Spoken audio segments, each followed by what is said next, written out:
Here's how you play Fallout 1. First, you create your character, get into the game, try to figure out the combat system, fail, find the first town and the weird hooded dude who tells you to kill rad scorpions in a cave for him. Wonderful, my first quest, you think.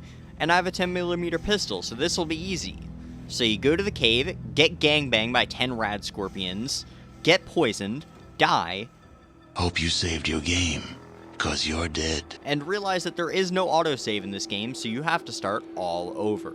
Welcome to the brutal and unforgiving world of the original Fallout. A world from before Bethesda got their grubby little hands on this game and turned it into whatever this is.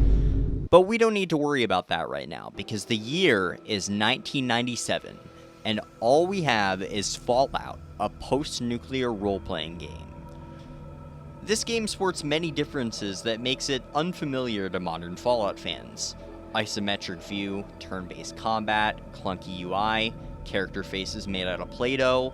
Okay, maybe that one isn't that unfamiliar. All these differences turn off a lot of people from these games, and understandably so. If all you've ever played is Fallout 4, this is gonna look like shit. Whoa, nice graphics! But, if you can get past how this game looks, it's actually really fucking fun. If a bit painful. However, if you just try to jump into this game, you're gonna die in pretty much the same way I outlined during the intro. So, what do you need to do to survive this game?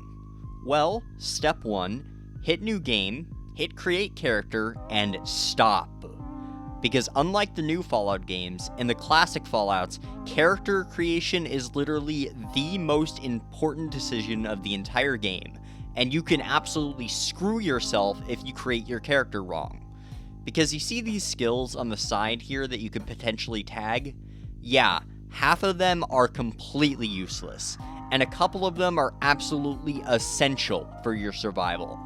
Oh yeah, and in this game, tag skills level twice as fast, so your tag skills will affect your leveling for the rest of the game. So choose wisely. If you're playing this game for the first time, you absolutely need to pick small guns and speech. No way around it. Small guns are the most common and best weapon type, especially early game, and speech is needed if you want to convince anyone of anything, period, full stop. Moving over to special stats, you absolutely need at least 8 agility, because combat is entirely based on action points, and if you don't have enough action points, you're gonna have a rough time. Perception and luck are also pretty important, and charisma is still as shitty as it is in the other games. Okay, so I don't want to just make this a straight tutorial video, so I'm gonna speedrun the next part about how to navigate the rough beginning of the game. Once you get into the game, watch the cutscene to figure out your mission. Kill some cave rats and get to the map screen. Head east and flee from all random encounters. Also, save. Once you get to Shady Sands, go into one of the houses and get the rope from a bookshelf and the 223 ammo from the other bookshelf. Then, go to Vault 15, kill more rats, use the rope on the elevator shaft, and now you're on the 2nd floor. Go into the leftmost room's bathroom, pick up the hidden hunting rifle lying on the floor next to the toilet, yes really, then pick up the ammo for it that's lying around, and the 2nd rope, use it to get to the 3rd floor, explore, get 500 XP, loot the place for all it's worth, level up, dump all your skill points in small guns, and get the hell out of Dodge. Whew, I think that's a new world record. Once you have the hunting rifle, ammo for it, and a couple of levels, you can defend yourself fairly well and go in whatever direction you want. Though it's recommended that you stick to the main story because it will get you all the locations on the map discovered, and some good loot, so you can go back and do side quests later. It's up to you, but do note that there are still going to be some combat encounters that are really fucking hard. Speaking of, let's talk about the combat. The combat in this game is rough, and it's the main reason why the beginning is so difficult. It works like how VATS works in the later games, where you have a % chance of hitting the enemy. But what makes it worse is that you also have random damage spread and critical hits on top of that. And at the beginning of the game, your accuracy is absolute dog shit. You won't be able to hit the broadside of a barn, which is why dumping all of your skill points into a weapon skill is so important. That said, once you get your weapon skill, usually small guns, up so you cannot miss 5 billion shots in a row, and get used to how the turn-based combat system works, it's actually pretty fun. The death animations with cartoonish ketchup blood spewing out everywhere are really satisfying, and crits are even more satisfying, especially when you get one from an aimed shot to the eyes. Oh yeah, I didn't even explain aimed shots. You can aim for a specific body part, which can have a different percentage of hitting depending. Okay, yeah, it's basically just VATS.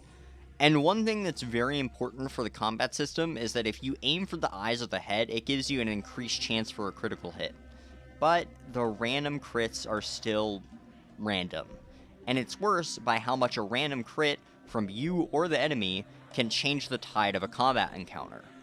If you're a TF2 player, don't play this game. You may have a heart attack. That being said, while it takes a bit of getting used to, and I definitely didn't like it at first, I've grown to absolutely love the combat system in this game. I think what makes me like it so much is that instead of just being able to use one move like in a lot of other turn-based RPGs, you can spend your action points to do more than one thing in one turn. Like, for example, you can move up and shoot at the same time. This adds a lot of strategy that I really enjoy. But the combat isn't the focus of this game. Obviously, look at it. It's the quests and the story that are the main focus of this game. And I want to keep this section short because 1, Fallout lore and story videos are everywhere and I don't want to do any of them, and 2, the story of this game is awesome, and if you haven't played this game, I recommend you do it just for the story. It has an epic antagonist faction that is better and more compelling than anything Bethesda could ever cook up. I mean, the main villain has actual motivations and is interesting. Take notes, Emil. And the choices you can make throughout the story and quests give you a lot of freedom. But this game is from over 25 years ago, and there's gonna be some not great things. So let's talk about the pain. Starting with the user interface. The user interface in this game is fucking garbage. Your inventory is single file, and you have to scroll one at a time to navigate it, and then drag your item to the equip slots or hold down right click to use it, which is really fucking annoying and time consuming.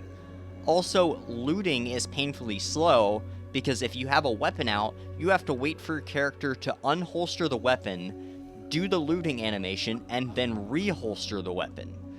You can just switch to your fists or unequip your weapon to avoid this, but that means dealing with the slow inventory system.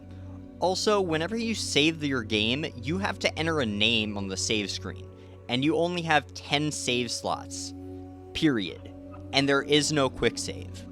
Well, I mean, there is a quick save, but it just brings you to the save screen that you get to from the menu. So, you better get into the habit of hitting the quick save button and furiously mashing enter to overwrite your previous save file. Also, now would be a good time to mention that this game is a bastard. And by that, I mean it can be kind of a pain to get it running smoothly on modern systems. It can crash a lot if you don't have it patched, and getting it to run in a widescreen resolution can be a nightmare if you don't have the right mods. I'd recommend installing Fallout Fixed, which is a compilation of bug fixes and other mods for the game. Some other people recommend Fallout Et 2, which has more features and quality of life additions, but it also adds stuff from Fallout 2 in the game, and you need both Fallout 1 and 2 on Steam to play it, so I'd probably give it a miss for your first playthrough. Otherwise, that's all the negatives to this game. Even though it can be somewhat difficult and tedious by modern standards at some points, it's a great game, and I'd highly recommend it to any Fallout fan who hasn't played it yet. And what's remarkable to me about this game is how much everything about the Fallout franchise is fully formed here. A lot of first games in famous series like these can often be weird to return to, because a lot of stuff that appeared later is missing. For example, Doom 1 doesn't have a double-barreled shotgun, which is like now the entire series' signature weapon. Well, that issue doesn't exist in Fallout 1, because literally everything is here. Pip-Boy, VATS, a lot of weapon designs, factions, even creatures like mole rats, deathclaws, centaurs, and super mutants. It's remarkable how similar Fallout 1 is to the 3D Fallouts once you take away the weird isometric perspective that turns modern gamers off from it. And that's about all I have to say about Fallout 1. If you haven't already, go play it. Though you should probably wait for it to be on sale or something, I don't know. If you like this video, tell me if I should do another one on Fallout 2. Subscribe or I'll kick you in the dick. I'm the Logamuffin, and as always, I'll see you up ahead.